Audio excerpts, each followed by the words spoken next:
Hello guys, in today's video, I'll show you how you can easily make PDF files in Gemini AI. Let's begin.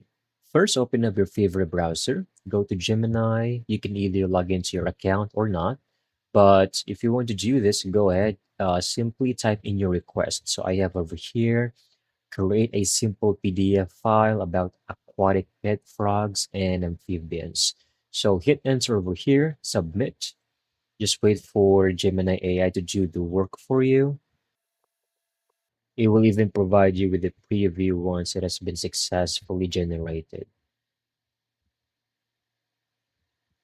Okay, so over here we have our PDF file. Simply click on open. So this is actually a preview of my PDF file. So this is what the document looks like. So right now you can simply download this open and then download over here. Or you can also open this in your drive if you have integrated your Gemini with your Gmail services. So download, I'm going to save this over here.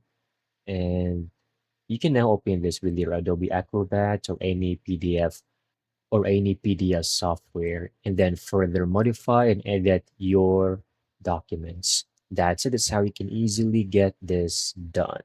Creating a PDF with the help of Gemini can save time when working on documents, summaries, reports, or other written content. Thank you so much for watching. I hope you found this video very helpful.